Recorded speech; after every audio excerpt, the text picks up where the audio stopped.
don't feel like you've completely fucked it after your first interview. If you thought it went bad, like still give it a good go, because no one comes out of it thinking they did well. Hi, I'm Stuart. I'm a fourth year engineer. Hi, I'm Kaying and I'm a second year studying natural sciences at Sydney. Do you guys know why we're doing this video? It's interview season coming up, isn't it? So we're hoping to inspire the next generation of engineering students.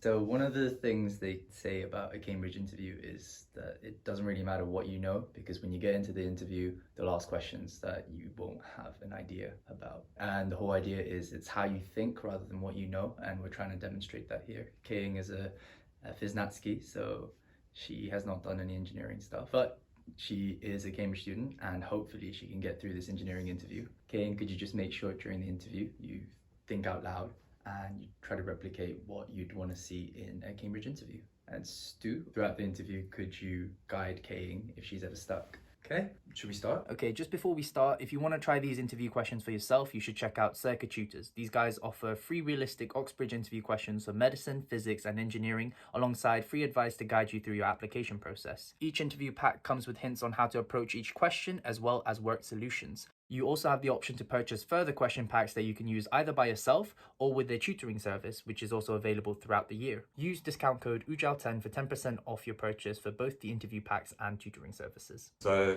we'll start off with an intro question. This one mostly is a explaining question without like equations and stuff. So the equation for power equals force times velocity, right? Yeah. So you can apply this to an object traveling with constant velocity. But if an object has constant velocity, then the kinetic energy is constant, right? Yeah. So then how is this power transferred to the object if it's going at constant velocity? So P equals Fe and kinetic energy is constant. So P equals Fe, so therefore the force, if V is constant, therefore force is what's changing if there's power being transferred, and F equals ma, so therefore there must be some kind, so the mass is changing, so therefore, and in a kinetic energy equation, m, you also have mass, so therefore the kinetic energy is not constant, whereas velocity is still constant.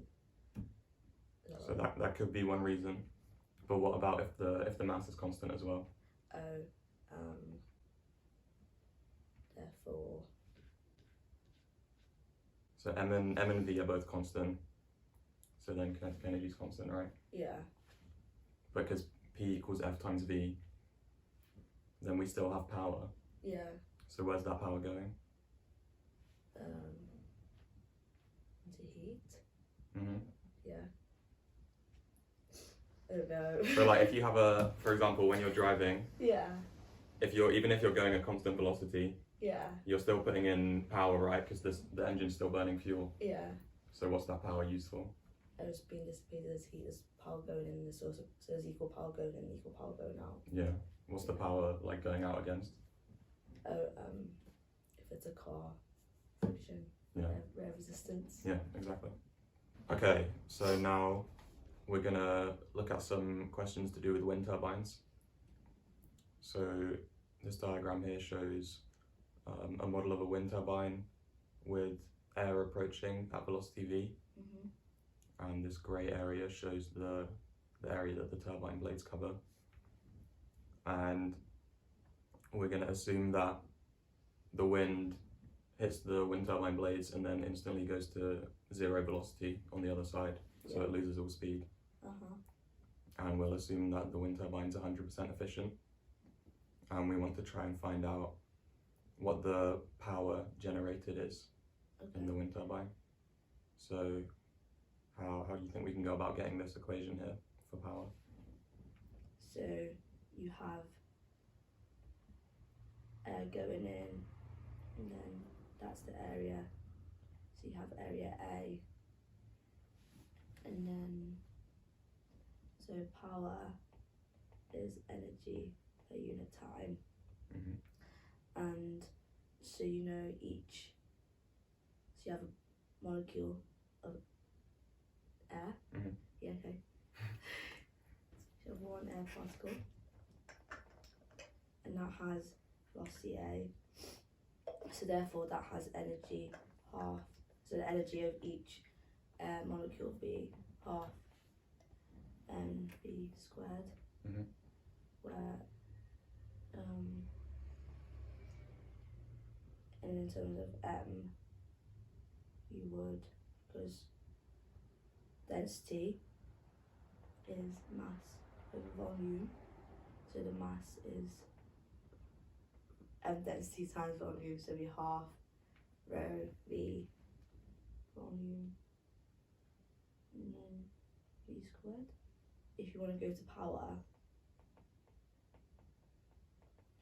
that is I'm stuck. So we've got this equation here Yeah. for the energy, Mhm. and so to get the power, we just want to differentiate with respect to time, right? Oh yeah. Mhm. So it would be dp, which is dE by dt, which is obviously And we assume in this we're going to assume v is constant with time. OV is constant with time. Yeah. So I've got E equals a half rho volume times by velocity squared, Mhm. and I'm trying to differentiate that with respect to time. Yeah. So which term is going to change in time? The volume Yeah. term would be changing with respect to time. Mhm. So that would be half rho, and then how would the volume be changing with respect to time? Volume. So this is the volume of the air particle. Mhm. And it's all of the air as well, not just one particle. It's like all of the air traveling through. So would it not be?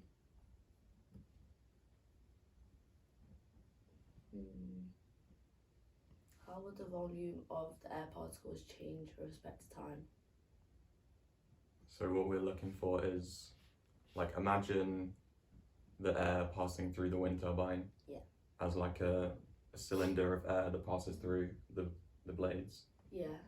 And so we want to know what volume passes through the blades each second. Oh, so so that would be like the because if you imagine it as a cylinder, so in each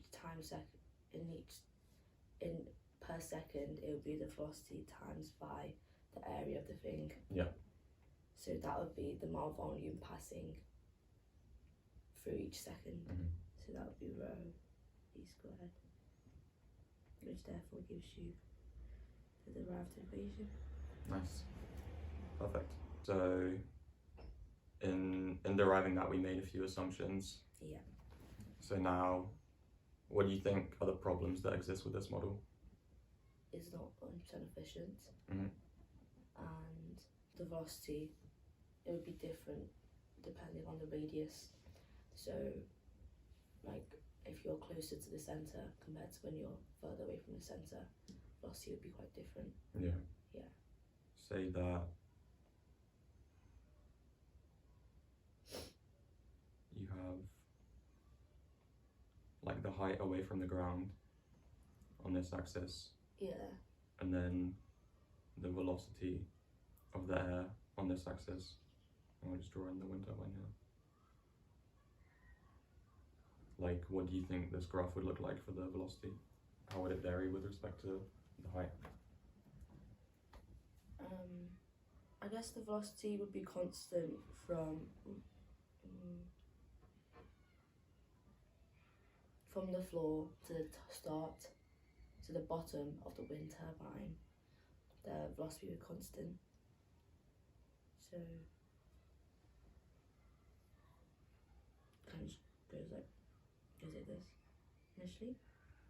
But so like against the floor, then you've got the wind would be going along, and there'd be friction against the ground, right? Yeah. So the velocity would be lower at the bottom, so there's friction. But then as you go above, there's less friction, so it'd be increasing. Mm-hmm. But would it be increasing linearly? When it hits the wind turbine, what's the equation? Like V equals R A. Wait, no. V equals R omega. So velocity is proportional to the radius, where the radius is from. This is R. So velocity increases with the radius. So it will reach its maximum there, then decreases. Oh no. So at the edge of the wind turbine, it will be at maximum velocity. I think the axis should be the other way around, shouldn't it? It'd be easier to draw. Well, we can move on to the next question. Show algebraically that an increase in wind velocity of 10% will lead to approximately 30% increase in the power generated. Delta V is 10%, and we want to show the change in power.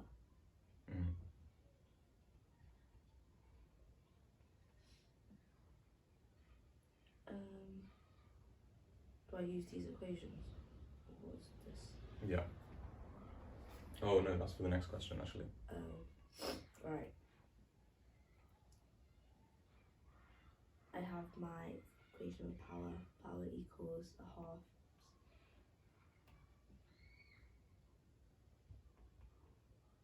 rho A V cubed. And so the initial velocity was V, and then V prime is 1.1 of V. Yeah. So then change in velocity would be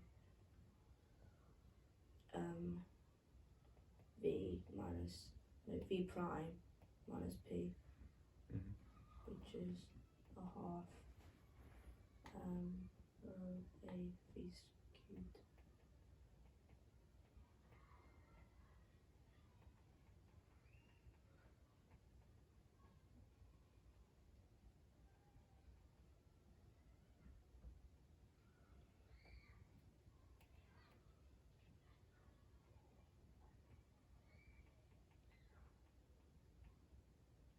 Oh wait, that's wrong.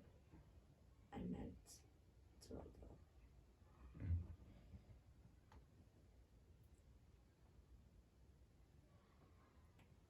V cubed be 1.1 cubed minus 1 cubed, obviously, which is something.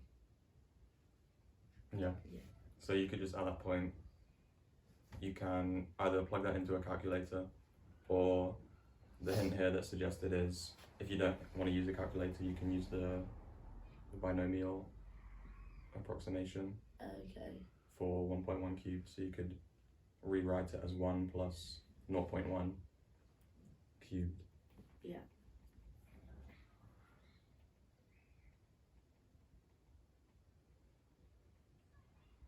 Yeah. And then that would cancel out. Yeah. Yeah. Plus 0.1 times 3 minus 1, which is a half. So it's increased by 5. Decreased by 5%. Yeah, increased by 30%. Yeah. So what do you think's the significance of that? If we increase the velocity by 10%, then we got a 30% increase in power. So how important is the velocity? Some velocity is quite important, where a smaller increase in velocity will result in a larger increase of power. Yeah. So it's quite important when you're building a wind farm. One of the most important factors is it has to be in a very windy area. Okay, should we go on to the extension question now? Yes. So if you do a more rigorous analysis, then you can show that for a 100% efficient wind turbine, then this equation is the actual equation for power, where V1 is the speed of the incoming air and V2 is the speed of the air after it's passed through the wind turbine. We assumed V2 was 0, but now it's not. So yeah, can you rewrite this equation in the form shown? Okay. So power instant on the turbine would be, that might be the first term.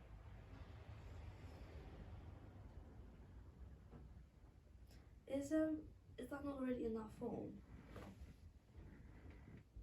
Not quite. Because isn't this FA? Not quite.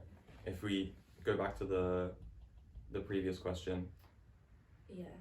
we had an equation for the power incident.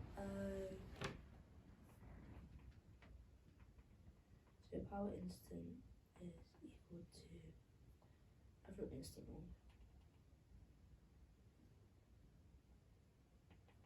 A half rho A B cubed,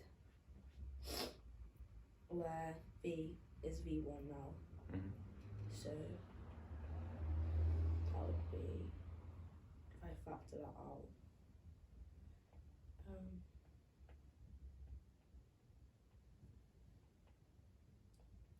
so comparing that to the actual power equation, I'm gonna take out a factor of the power instant, so therefore I get this.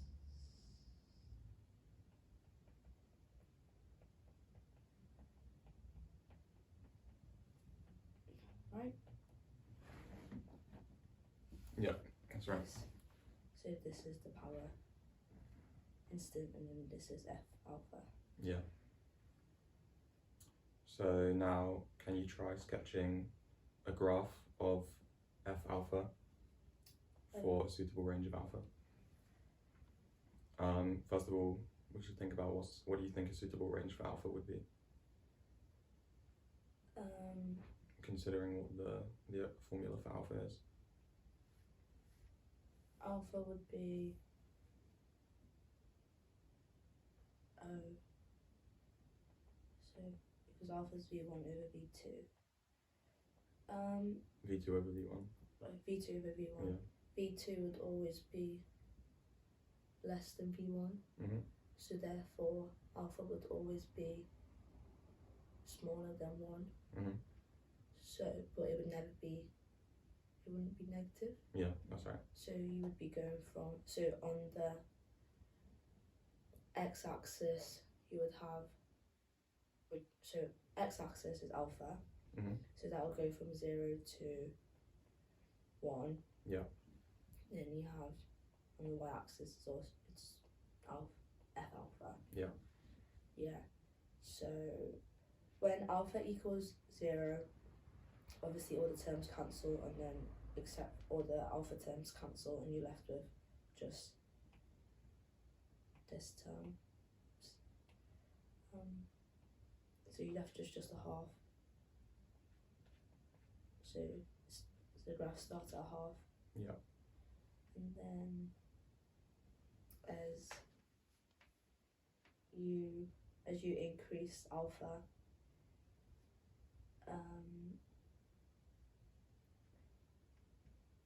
as you increase alpha, the cubed and the squared and the cubed terms get smaller and smaller. Wait, no. So I'm going to rewrite this equation. So a bit of a half. 1 plus alpha plus minus squared minus alpha cubed. Yeah.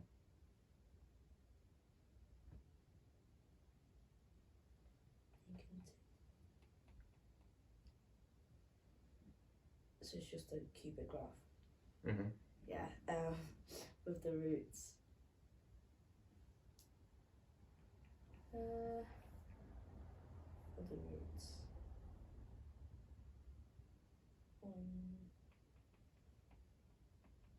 So one of the roots is 1? Yeah. Yeah. Just from looking at it and guessing. Yeah. Guessed one of the roots would be 1. So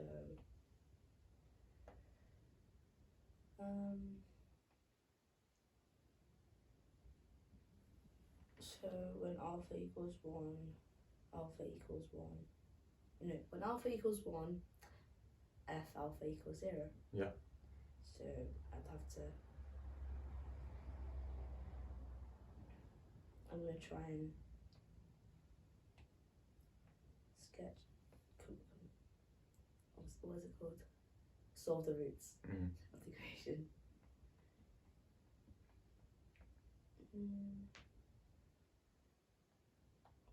Equals 0. Now I know one of the roots is minus is 1, so I'm gonna.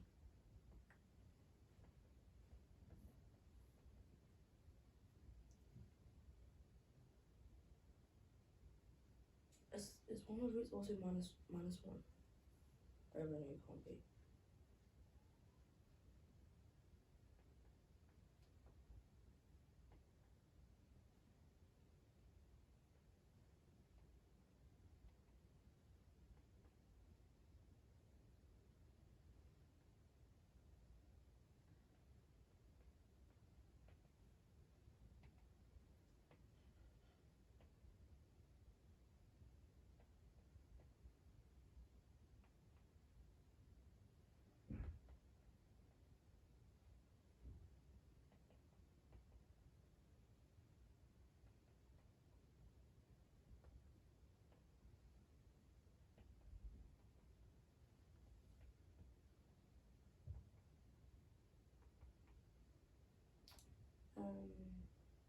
So the roots of that is.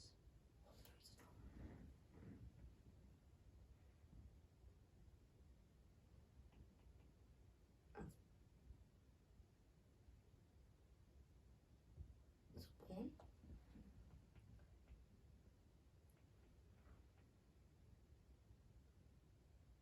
No.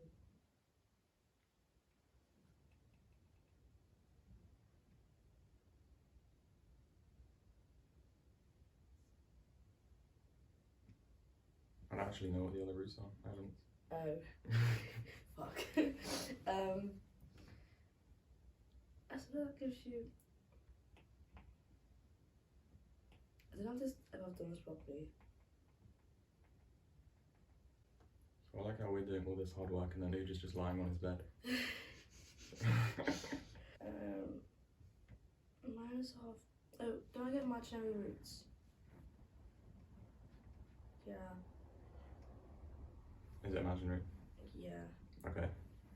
So then. So there's only one real root. So then it kind of just go like this. Yeah, that's right. Yeah. And can you find that turning point as well? The optimum. Yes. So the turning point, because f alpha is equal to 1. Yes, so that's f alpha. A half.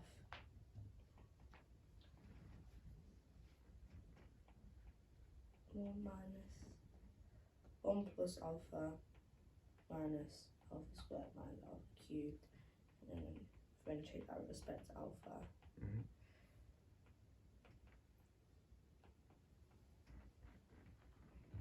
And then for it, the maximum would be when it's equal to 0.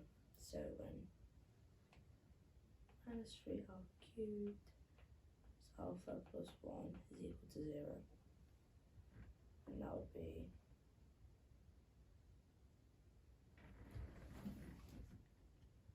I'll just give you the answer so you don't have to bother solving it. So it's when alpha equals 1/3. Yeah. Okay. And then you can plug that into the function, and the result is that the maximum is at 16/27. Okay. So on that side.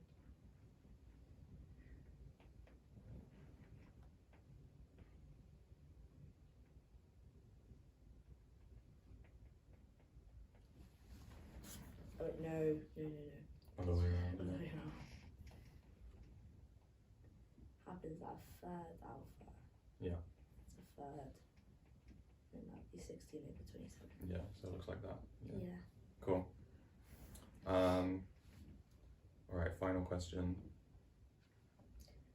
So, what does the shape of that graph mean for the maximum power output of a wind turbine? So going back to the original equation, part A, Yeah. where we wrote Mhm. what the power is as a function of this FA. What does this mean now that we've plotted FA for the power? Well, I mean the equation of P equals power instant times by FA. Yeah. Or F alpha. It means you want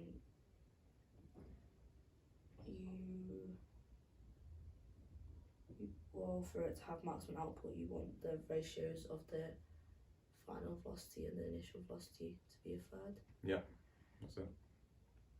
Yeah. Okay, that's everything then. How was that? Bad. Would you give me an offer? I think so, yeah. Oh yes.